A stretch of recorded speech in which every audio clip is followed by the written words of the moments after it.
Hello and welcome to the next instalment on my series about patterning on knitting machines.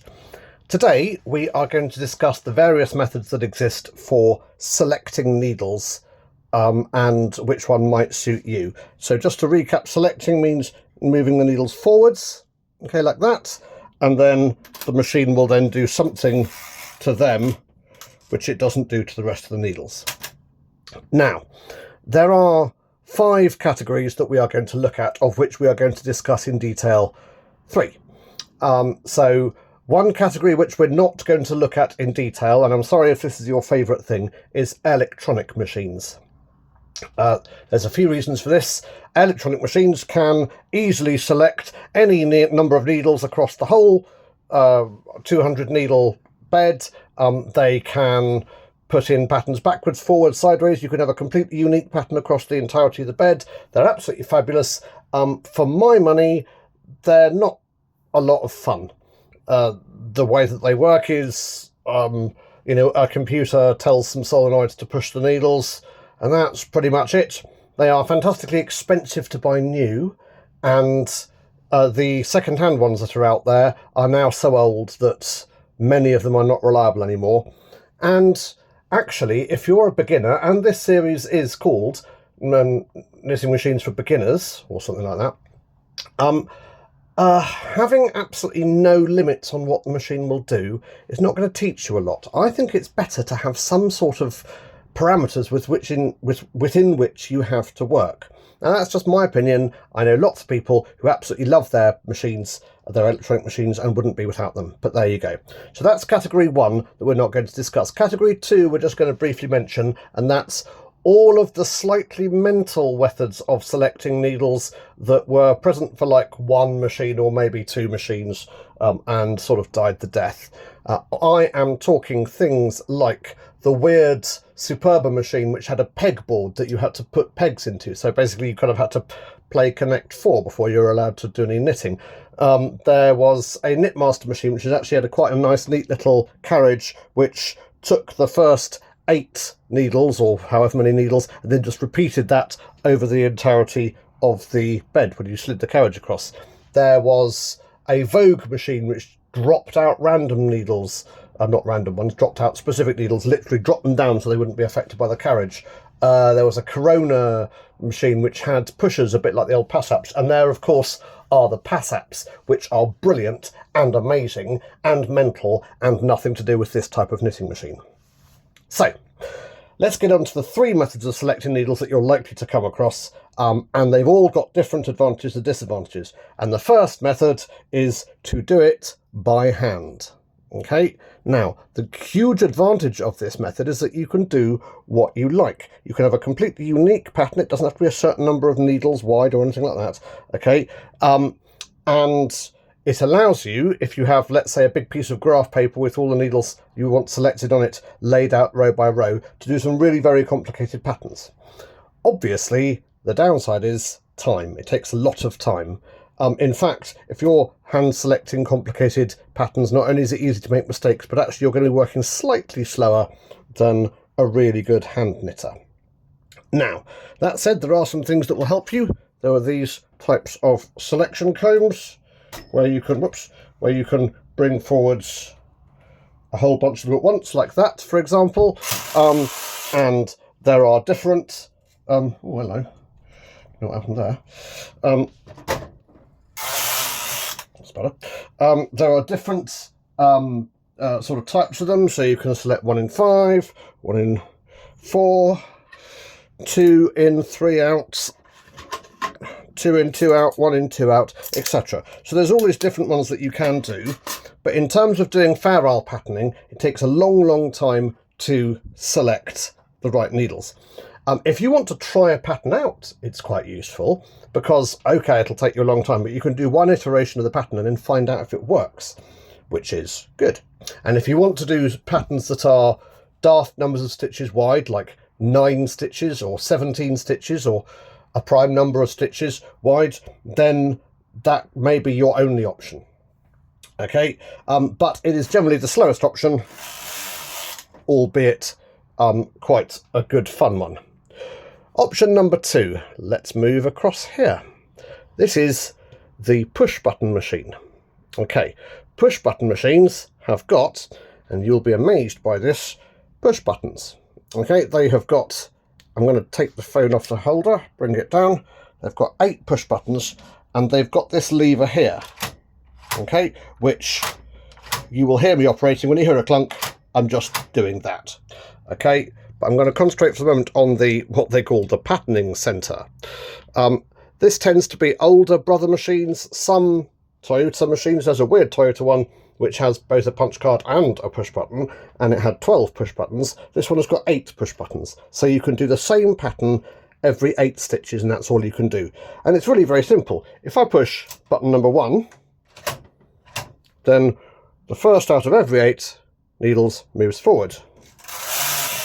If I push buttons 1, 2 and 3, then 1, 2 and 3 out of every 8 needles moves forwards. Okay. There's quite an interesting thing you can do with this. You can slide the entire thing left and right. Okay, so I can do 3 needles, move it, 3 needles but 1 to the right, move it, 3 needles but 1 to... So actually, for zigzag patterns and for simple patterns, this is basically nearly as fast as a punch card machine, and you don't need to punch the punch card. So certainly for samples and for one-offs, it's actually faster. Okay, there's more tricks up its sleeve. So that's 1, 2, 3. I can then reverse it, which is everything apart from 1, 2, 3. Okay, so you can do a pattern and then the immediate reverse. You can do all sorts with this. It is incredibly versatile, very good at prototyping, and very nearly as fast as a punch card machine. The only thing I would say is that you can only do patterns up to 8 stitches wide. Okay, so that is a limitation. Also, if you want to do a single motif in the middle, what you have to do is you have to essentially deselect by hand all the needles either side that you don't want to use. Okay, so that's number 2. Now it's time to move on to number 3, which is the punch card machine. Now, punch card machines are incredibly ubiquitous. They are pretty much standard things to for people to have as their first machine. So they're a really good choice because there's loads and loads and loads of information out there about them. There's loads and loads and loads of help, support, spare parts, etc, etc. This particular one is a Brother machine. Brother works by, and I've made a video about it recently, by having a drive belt here, which the carriage drives. Knitmasters work slightly differently and they have a slightly different outcome, but they both use the same things, which are these 24 stitch punch cards. Now, a couple of advantages straight away. You can see what pattern you're going to get before you start knitting, pretty obviously. Okay, you can do patterns that are up to 24 stitches wide, and once it's in, it's automatic. Let me show you. So let's just pop the punch card in like this on I'll put it about halfway through. On both Knitmaster and Brother machines, you have to set it to not move for the first row. But just before I do that, so let's... Now, I don't know if you saw my previous video, but this particular machine does have some problems. It's not selecting all the needles properly, and that's because various parts of it are worn. Okay, and that is a very, very common thing on very old machines, so you need to be careful when you buy them, and it is a disadvantage of these machines. The old push button machines will pretty much carry on working to the end of time, but these machines, not so much. Okay, so let's select this and we will see what it does. And it automatically, albeit badly, selects the needles. Once you've done that, you can then push this lever and it will move the punch card on once every row.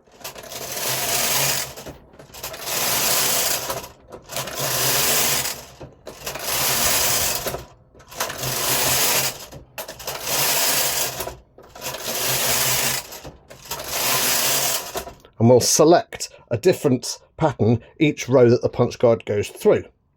Okay, that's useful, and as I say, it's the most common method, and most people would say that these machines are far superior to push button machines.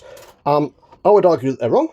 I don't particularly like punch card machines as much, and let me tell you why. So yes, 24 stitches wide, much easier, very nice. Yes, does it automatically once you've got it set up, you're knitting, absolutely fine. Couple of disadvantages. How long will it take you to get a punch and punch out this punch card? Probably an hour, maybe? So that's an hour's work before you start, with no means of knowing whether it'll be a nice pattern or not. Okay, but I mean, that's fine. If you want to stick to patterns that other people have designed, that's fine. Disadvantage number 2, as we've already discussed, these machines are complicated. They go wrong. Okay, they're heavy. From that point of view, you're slightly better off with a Knitmaster machine, which is much, much simpler. However, the Knitmaster machines don't select the needles on the row before. They select the needles as the carriage moves in, does the thing, and spits them out the other end, all lined up neatly in a row, which means that you never ever get to see what it is that's happening. You just have to trust that the pattern's going to come out. Some people don't like that very much, but there you go.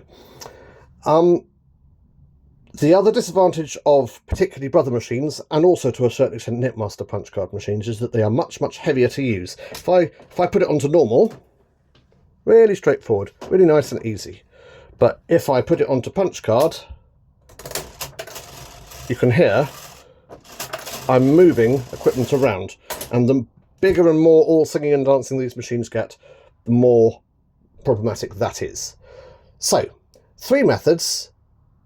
3 different ways of doing it.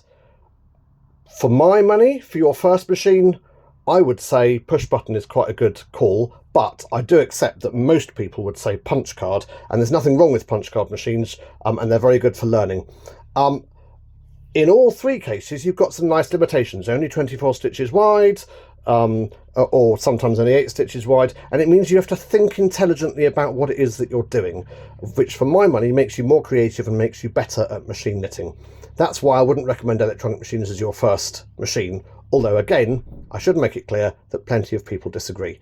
If you could hear a bump there, it's because I'm on a narrowboat. Okay, I hope that was interesting, informative and useful, and I will speak to you all later. Next episode is going to be about doing Fair Isle. Bye-bye.